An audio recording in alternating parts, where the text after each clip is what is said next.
सूरत अल-बक़रा आयत नंबर 60। वइज़ इस्तस्क़ा मूसा लिक़ौमिही फ़क़ुलना इज़रिब बिअसाकल हज्र, और जब मूसा ने अपनी कौम के लिए पानी मांगा तो हमने कहा अपनी लाठी अपने पत्थर पर मार, अपनी लाठी को पत्थर पर मार। फ़नफ़जरत मिन्हु इस्नता अशरता ऐना, बस उसमें से 12 चश्मे फूट पड़े। क़द अलिम कुल्लु उनासिम मशरबहुम, हर एक ने उनमें से अपने पीने का घाट पहचान लिया।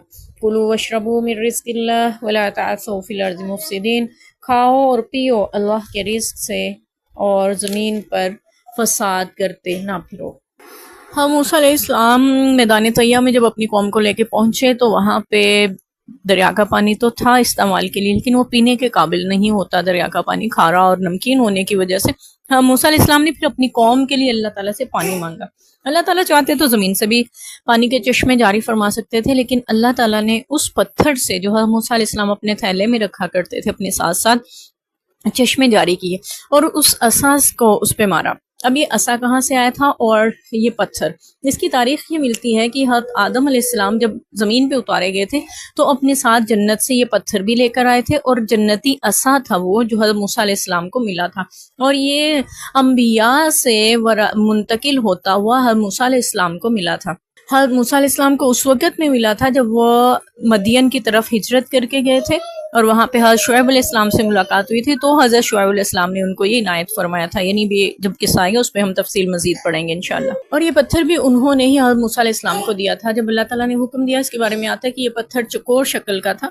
हज़रत आदम अलैहिस्सलाम 2 पत्थर लेकर आए थे, एक हिज्र अस्वद में जो पत्थर नसब है यानी हिज्र अस्वद, उसके बारे में हदीस पाक में भी आता है ये दूध से सफ़ेद था, और लेकिन लोगों के गुनाहों के सबब ये वो हो गया, स्याह हो गया। इसकी तफसील भी मज़ीद हम पढ़ेंगे इंशाल्लाह। तो एक पत्थर वो लाए थे और एक जो हज़रत मूसा अलैहिस्सलाम के पास था। तो ये चकोर शक्ल का पत्थर था, इंसानी सर के जितना तकरीबन, और उस पे हज़रत मूसा अलैहिस्सलाम ने जब असा मारा, वो भी जन्नती असा, अल्लाह के हुक्म से उससे 12 चश्मे फूट पड़े। इसके बारे में कहा जाता है कि जब पानी की ज़रूरत होती थी पीने की तो वो पत्थर पे असा मारते थे, पानी के चश्मे फूट पड़ते थे। आजकल जैसे हम टैब खोलते हैं टूटी अपनी पानी की नल, और जब पानी चाहिए होता है खोलते हैं, जब चाहते हैं बंद कर देते हैं। तो यूं ही जब उन्हें पानी यानी अपना जमा कर लेते थे, अपने बर्तन वगैरह भर लेते थे, ज़रूरत पूरी हो जाती थी तो उसे बंद कर दिया जाता था और वापस थैले में अपने रख लिया करते थे हज़रत मूसा अलैहिस्सलाम, वल्लाहु आलम। तो ये मौजज़ाना तौर पर था। अब यहाँ पे यह है कि अल्लाह ने 12 चश्मे जारी किए। अब ये 12 जब रस्ते बने थे ना समंदर में दरिया पार करने के लिए, तो रस्ते भी 12 बने थे, और जब यहाँ पे चश्मे फूटे हैं तो यहाँ पे भी कहा जाता है कि कुरान पाक में आता है कि 12 चश्मे अल्लाह ने जारी किए। एक चश्मा भी काफ़ी था पानी पीने के लिए, 12 क्यों थे? तो इसके बारे में आता है कि हज़रत यूसुफ अलैहिस्सलाम और उनके 11 भाई यानी हज़रत याकूब अलैहिस्सलाम के 12 बेटे, इन 12 बेटों से 12 कबीले बने, और ये हर कोई दूसरे को खुद से बेहतर समझता था, नस्ली तासुब का शिकार था। हर भाई की नस्ल दूसरे को अपने आप को दूसरे से मोतबर समझती थी। तो ये तासुब इस कदर था कि ये एक कबीले का आदमी दूसरे कबीले का झूठा नहीं खाता था, एक कबीले का आदमी दूसरे कबीले के फर्द के पीछे चलना अपनी शान में गुस्ताखी तसव्वुर करता था। इस कदर तासुब का शिकार थे, और ये नस्ल परस्ती आज भी यहूद में बाकी है। इसका असर कि आप भी वो खुद को सारी दुनिया से अफजल समझते हैं और खुद को सारी दुनिया से ज़्यादा अहम और मोतबर समझते हैं।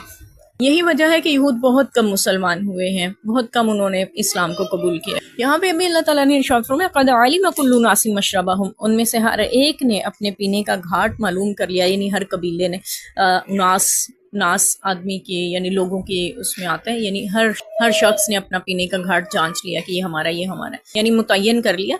तो यूँ फिर उनके लिए 12 चश्मे जारी हुए थे, और अल्लाह भी उनकी वैसे ही नाज उठाते रहते थे जैसा वो चाहते थे या जैसे वो जीते थे। तो यही बात थी शायद कि वो मज़ीद सरकशी में आगे बढ़ते गए। उनमें नेक लोग भी थे, जैसे अल्लाह ने पीछे जिक्र किया नज़ीदुल मुहसिनीन, हम नेकों को ज़्यादा बदला देते हैं। तो अल्लाह ने फरमाया खाओ पियो, पीछे मनसलवा उतारा और यहाँ पे 12 चश्मे जारी कर दिए, और ज़मीन पे फसाद ना मचाते फिरना। अब ये फसाद क्या होता है? फसाद फिल अर्ज़, ज़मीन में फसाद करना, अल्लाह के हुक्मों से बगावत फसाद फिल अर्ज़ है। अल्लाह के दीन को दुनिया में कायम ना करना, उसके दीन के निज़ाम को दुनिया में राइज ना करना, तो ये फसाद है। और यही वजह है कि जहाँ पे اللہ کے نظام انصاف کو قائم نہیں کیا گیا، جن معاشروں میں، جن ملکوں میں، تو وہاں پہ فساد برپا رہا ہے اور وہاں پہ ظلم کا بازار گرم رہا ہے، دور دورہ رہا ہے، اور لوگ جو ہیں وہاں پہ سکون اور امن سے نہیں رہ سکے ہیں۔ اللہ کا نظام جس ملک میں، جس معاشرے میں قائم ہو جاتا ہے، نظام انصاف، تو وہاں پہ فساد ختم ہو جاتا ہے۔ تو اللہ یہاں بھی ان سے کہہ رہے ہیں کہ تم کھاؤ پیو، یعنی جو دل چاہتا ہے، جتنا چاہتا ہے کھاؤ پیو، حلال جو اللہ نے عطا کیا، لیکن فسادی نہ بن جانا، اللہ کے حکموں سے بغاوت نہ کرنے والے بن جانا، اور اللہ کے حکموں کو توڑنے والے نہ بن جانا۔ اللہ تعالیٰ ہمیں بھی یہاں پہ سبق دے رہے ہیں۔ اللہ نے بھی ہمیں ہر طرح کی نعمت آج تیار کر کے دی ہوئی ہے۔ حضرت موسیٰ علیہ السلام عصا مارتے تھے نا زمین پتھر پہ، تو پانی کے چشمے جاری ہوتے تھے۔ آپ امت محمدیہ اور اس وقت اس دور میں بسنے والے جتنے لوگ، آپ جتنے بھی معجزات پڑھتے جائیں گے قرآن پاک میں، ان سب کو آج اللہ تعالیٰ انسانی عقل سے بھی پورا کرتے ہوئے دکھا رہے ہیں۔ حضرت سلیمان علیہ السلام کا ہم پڑھیں گے کہ ان کا تخت ہوا میں اڑتا تھا، آج پورا جہاز انسان لے کے اڑ رہا ہوتا ہے۔ حضرت ابراہیم علیہ السلام کو آگ نے نہیں جلایا تھا، تو آج ایسے کیمیکل ایجاد ہو چکے ہوئے ہیں جو آگ لگتی نہیں ہے، اس کو آگ میں جلتے ہی نہیں ہے، ایسے خیمے کپڑے تیار ہو چکے ہوئے ہیں جن کو آگ جلا نہیں پاتی ہے، جو مینا میں نصب بھی ہوتے ہیں۔ تو یہاں پہ جیسے پتھر سے پانی کے چشمے جاری ہوتے تھے، آپ کے گھروں میں آپ کی نل سے پانی ایسے ہی جاری ہو رہا ہوتا ہے۔ تو اللہ نے اتنی نعمتیں آپ کو جو عطا کی ہیں نا، پھر فرض بنتا ہے ہمارا، واجب ٹھہرتا ہے ہم پہ کہ ہم زمین پہ فساد کرنے والے نہ بنیں، ان نعمتوں کو اللہ کی فرما برداری میں استعمال کرنے والے بنیں۔ اس پانی سے وضو کر کے، رات میں اٹھ کے اس کی بندگی کرنے والے، دن میں اس کو سجدے کرنے والے، عبادتیں کرنے والے اللہ ہمیں بنائے۔